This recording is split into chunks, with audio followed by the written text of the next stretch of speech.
My name is Sanderson Beck, and this is my philosophy of nonviolence. The way of love, or nonviolence, as Mahatma Gandhi once said, is as old as the hills. The English word nonviolence derives conceptually from the Sanskrit word ahimsa, which literally means not hurting. The root of this word is hins, a desiderative form of han, which means to slay, kill, or damage. Thus, hins implies the desire to kill, injure, or destroy.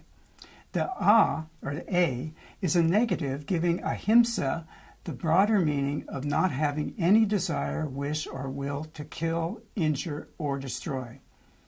If people are hurting, injuring, or killing others, those of us who feel a concern to alleviate or eliminate that suffering being inflicted have the right, if we choose to exercise it, to attempt to intervene to prevent or stop the harm. Yet our first concern and responsibility is to make sure that we are not adding to the harm being done. Thus, the importance of strictly adhering to the principle of nonviolence in whatever we do. Our love and compassion for those suffering or about to suffer may move us to act in a nonviolent manner to help. No one is obligated to do this, and we cannot force anyone to support us in this effort. Nonviolence is a way that's between submission and retaliation. The way of nonviolent action has been described as a third way, an alternative to weak submission to wrongs and violent reaction against them. Some people only see the two common alternatives. They either accept the unjust situation passively or prepare to use force in defense of their rights. Unfortunately, those who use force often are not able to control it or keep it from oppressing others. Thus, what starts out as a means of defending a group's interests often ends up interfering in the affairs of others. Justice is rarely achieved by seeing who has the strongest military forces to kill and destroy the opponent most effectively. On the other hand, those who passively submit to what is forced upon them usually are considered weak and cowardly, as they suffer oppression from the aggressive.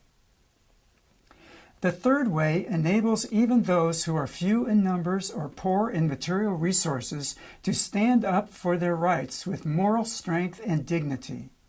Also, neutral persons may come to their aid without injuring either side. And even dissenters from the aggressive side may intervene nonviolently for the sake of justice. One need not be big and powerful by worldly standards to use nonviolent action. The very old and young, women as well as men, and even the handicapped can be just as effective in nonviolent action as physically strong young men. The power of nonviolence comes from the spiritual qualities of love, understanding, communication skill, courage, and persistent endurance. Regardless of the particular goal or cause at stake, the nonviolent method is careful to make sure that the means does no harm. By not inflicting any harm on the opponents, the nonviolent activists are not immediately threatening to them. However, the opponents may not like the goals of the nonviolent action, and therefore they may inflict harm on the nonviolent people anyway. When this occurs, it is important that peaceful activists not retaliate or fight back physically. At the same time, it is equally important that we persist in our efforts and not give in because of the suffering we are undergoing. Otherwise, we are encouraging the opponents to punish us in order to deter us. In this way, nonviolent activists can earn the respect of opponents who believe in force. As they realize that force is not working in stopping the activist protests, they will have to reevaluate their tactics and the whole situation. Using nonviolent action is no guarantee that no violence will occur, because the opponents may use force. However, it is the strongest form of action that we can use to truly win over the opponents while minimizing the total violence by not contributing to it at all. The weak method of passive submission does nothing to alleviate the oppression and injustice already present, while violent reaction escalates the violence and oppression of the situation. Open friendliness is a way of nonviolence that is open to the flow of love which may come from any direction. To love completely is to be open to the whole universe and everyone in it, both in receiving from others and in giving love to others. True love is universal, not just for one other person. By being open and friendly to everyone, we can better understand them and their concerns, and they will be more likely to listen to ours as well. The way of love treats the whole world as one big happy family. In this way, we do not close ourselves off from anyone or any viewpoint. We are not afraid to consider all views, and we find that diversity does not have to result in disharmony if we are friends. In the nonviolent movement, we are very friendly towards each other. At the same time, we try to be equally friendly toward our opponents and critics. As human beings, they are just as important as we are, and we need to understand them even more than people who agree with us. What the world needs more than anything else is more love and friendship, and this is something that each of us can contribute to in our daily lives. By developing friendly relationships with those who oppose us, we are beginning the process of social healing. Nothing is more disarming than a sincere smile. Openness means that we are not trying to hide anything or take advantage of what the other person does not know. Also, it means that we are open to receive what other people have to offer us.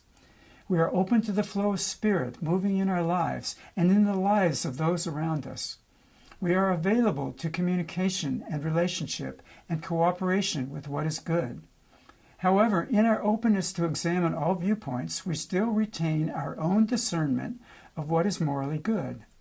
We need not agree with all concepts or attitudes, nor do we cooperate with what we believe is harmful, but we are always willing to discuss and consider what is best. Friendliness is a good feeling that we share with others. When our hearts are open, we do not discriminate between people, but share our good feelings with everyone equally. In this way, we live in love all the time. Yet we do not need to love what everyone does. We can discern the difference between our love for people and what they do. We may hate their actions and attitudes, but still love them as souls and human beings. In fact, loving friendship is not afraid to communicate our concerns and differences of opinions so that we might resolve them most easily and directly. Sometimes this requires hard love and honesty in communication. Mahatma Gandhi used the term Satyagraha to describe the way of the nonviolent activist. The word Satya means truth, deriving from Sat, which means truth in the sense of being, reality, or existence.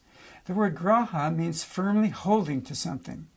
Thus, Satyagraha means firmly holding to the truth, and implies that this truth is the spiritual reality of our beingness, as when Jesus said, "I am life, truth, and the way."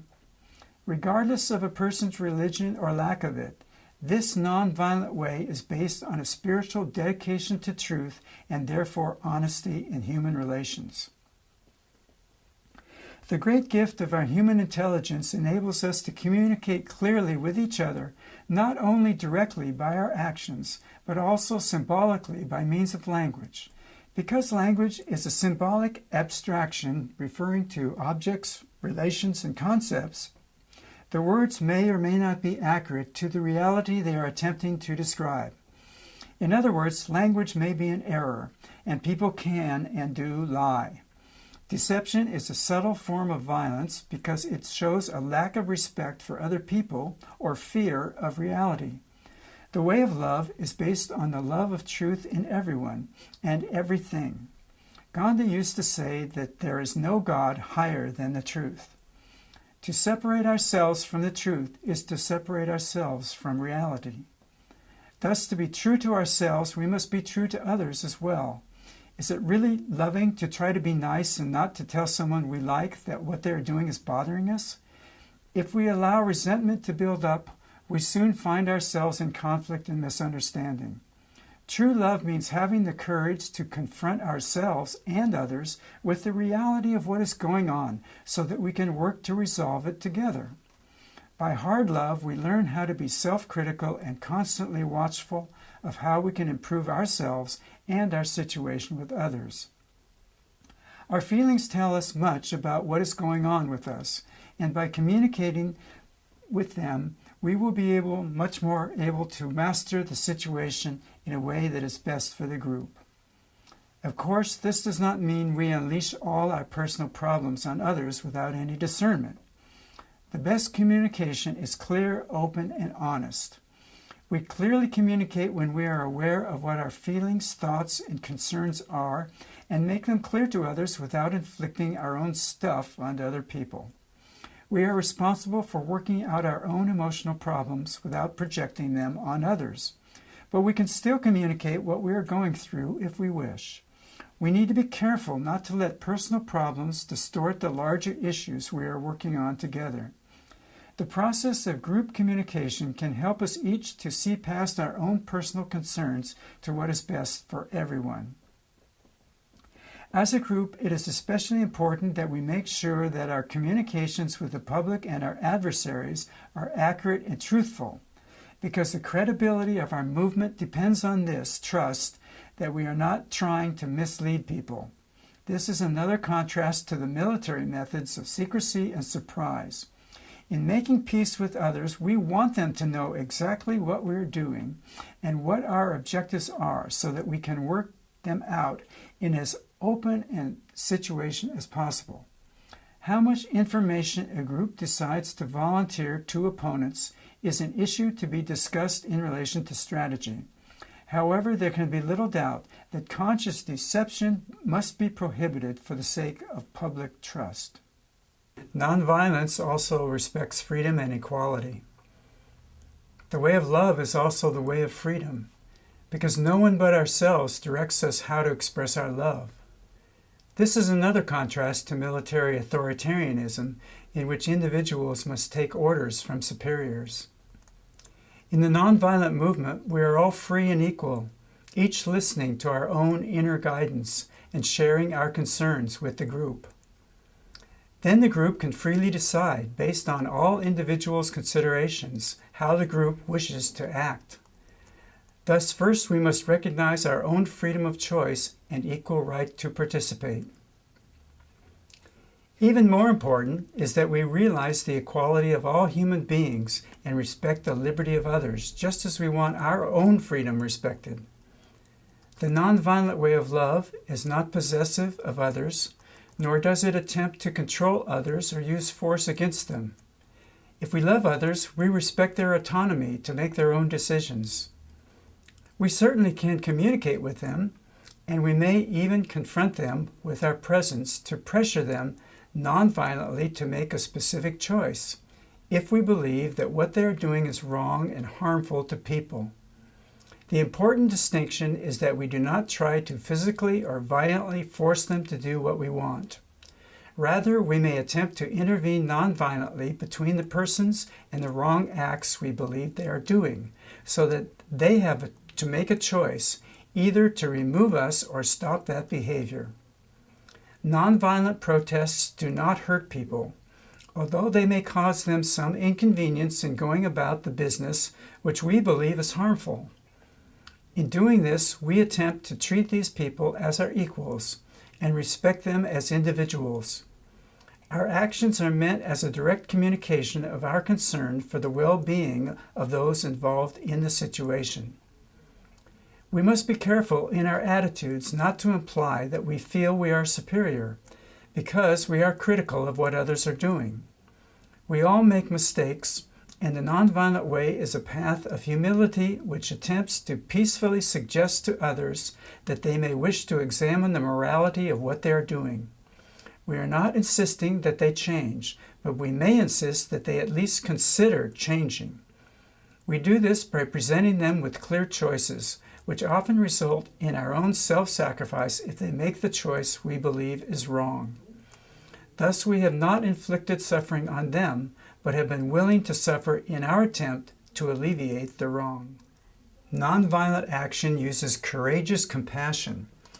Contrary to much popular belief, the way of love and nonviolent action is not a weak and passive method, and it certainly is not for cowards. Nonviolent direct action may take more courage than fighting with violence in a war, although that is a kind of bravery.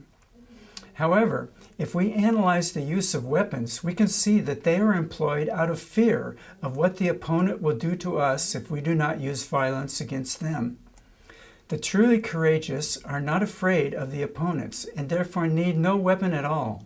Does it take more courage to go into battle hiding behind armor and using a gun to kill anyone who appears threatening, or to walk with dignity, unarmed and unafraid, into the conflict? Thus, courage is measured by how much we are able to overcome our fear and do what we believe is best to do anyway. Those who fight with weapons for what they believe are more courageous than those who passively accept injustice and allow themselves to be controlled by those who are threatening them. Yet the most courageous are those who stand up to injustice and actively work to change it by nonviolently intervening, using purely moral courage and no physical weapons for defense. The most courageous do not kill out of fear of others, but are willing to die if necessary for what is right. Love and trust, not hate and fear, are the real marks of the truly courageous. The word courage comes from the French word for heart, cœur. Do we have the heart to expose ourselves to our opponents, trusting in a human and nonviolent process of reconciliation? Compassion is what gives us this heart. Compassion may be defined as the love which not only empathizes with others in feeling what they are going through, but also is wise and courageous enough to do something about it. Thus, compassion is love in action and is willing to take on the suffering of others in order to redeem them and those who are doing wrong to them. In compassion, we have progressed beyond anger and hate of those who are doing wrong through pity and into mercy and caring and healing. Compassion comes from an experience of oneness with others, which expands our hearts so that we feel what people are suffering and are moved to help them.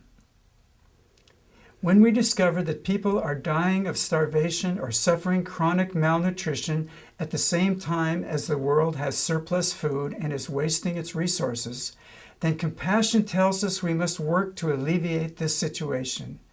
When we see our government using vast financial, technical, and human resources oppressing poor people in other countries and threatening all nations on the earth with genocidal weapons, then compassion tells us that it is our responsibility to change our nation's priorities from death and exploitation to life and sharing.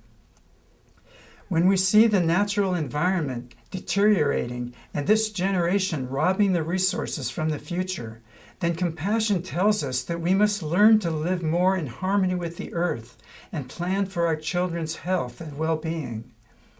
When we hear of individuals caught in a web of propaganda and exploitation, not realizing the harm they are doing or seeing any other way out from their predicament, then compassion tells us we must communicate to them the alternatives which are better for all of us.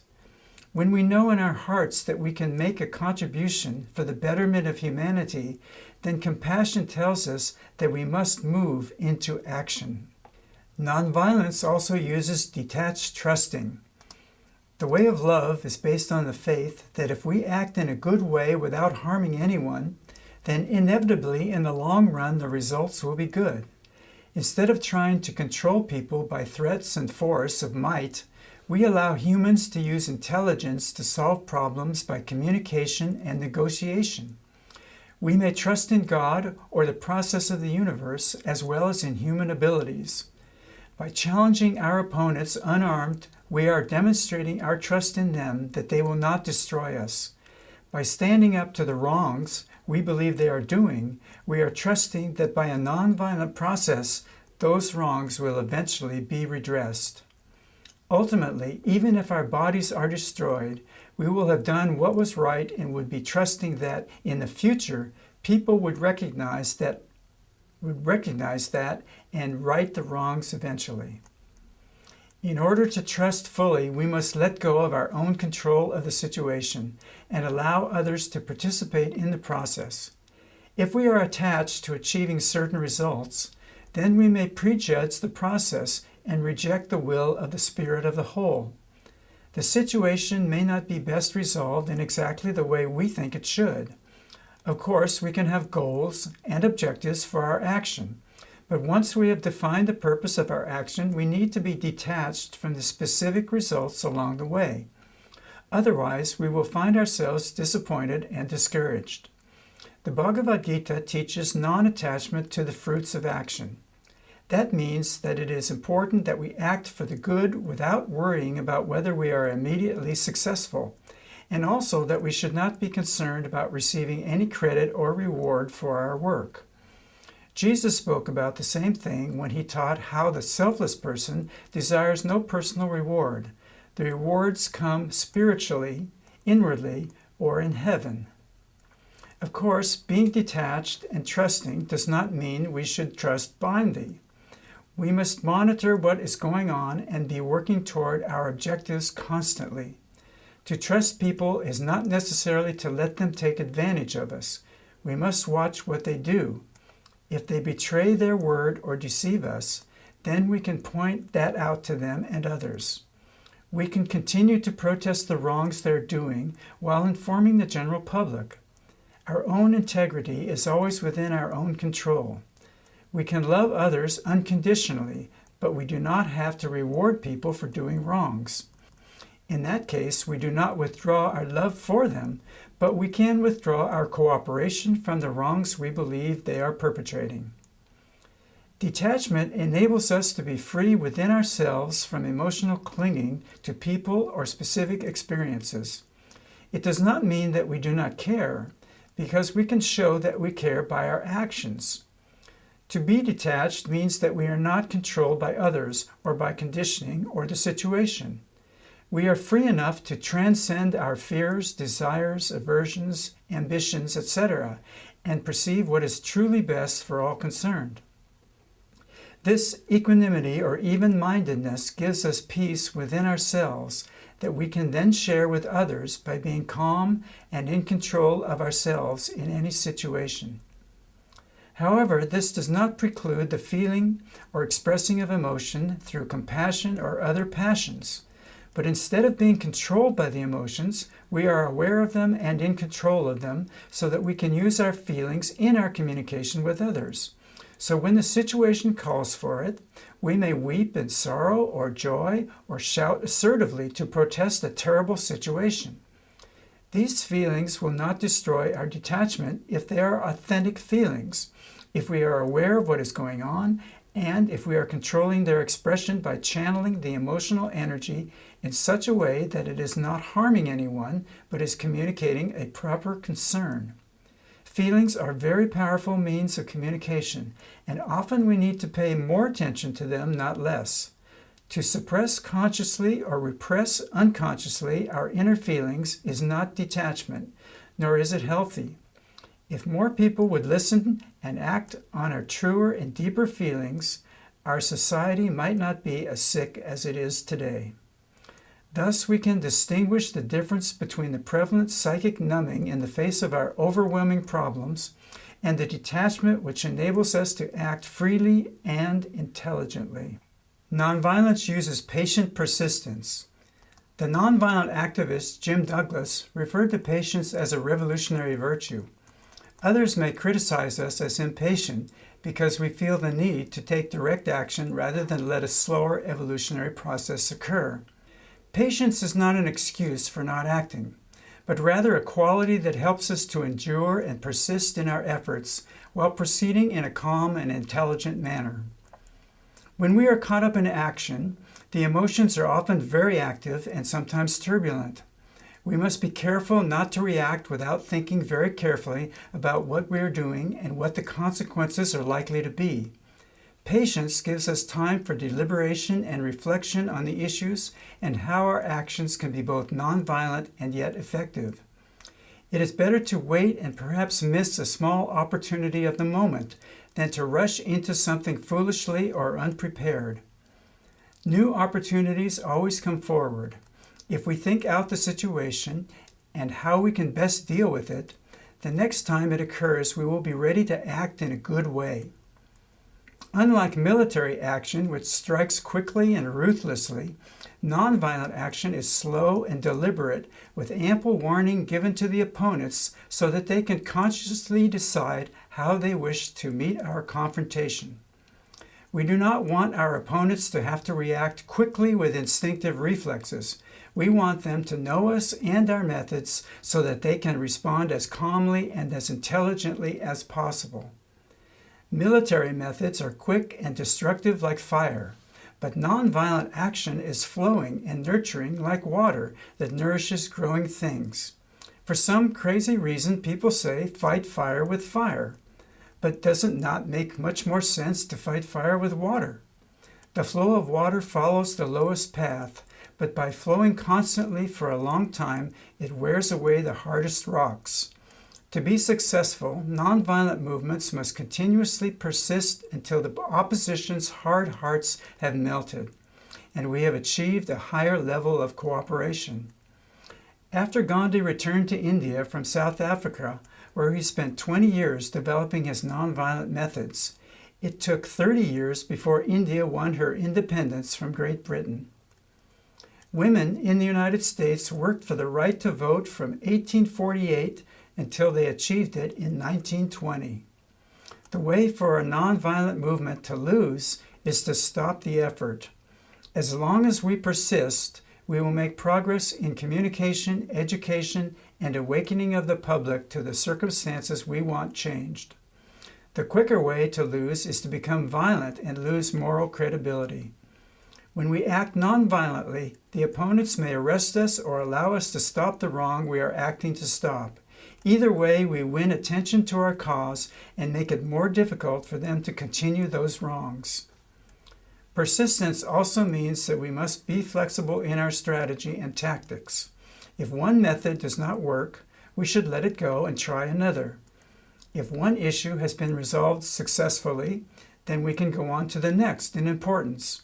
If one avenue seems to be blocked, we can flow into another area that needs attention. If people seem to be losing interest, we can be creative with new and interesting approaches to the problems. If we feel we are burned out, we can take a break to replenish our spiritual and inner resources and come back with renewed energy. We need to persist not only in our efforts for social change, but even more important, we must persist in our love for one another, for this, above all, will sustain us. The way of love is always patient and forgiving, but at the same time persistent in doing good. When people admit they have done wrong, we can achieve reconciliation by forgiving them. The ultimate goal of nonviolent action is not victory over the opponents, but the finding of a harmonious way of living together peacefully with justice. We seek no advantage over anyone else. We are working for the good of our adversaries just as much as for ourselves. Thus, when we are successful, everyone will be the victors, and those who have become converted to a better way of life will truly deserve just as much credit, if not more, for their transformation as those who work to stimulate that change. The way of love leads to a society in which freedom and equality and justice and friendly relationships between all people become the norm. What might be called the reign of God, spiritual democracy, or paradise on earth. Since we would be very fortunate indeed to achieve these goals within our lifetime, we will need a great amount of patience and persistence.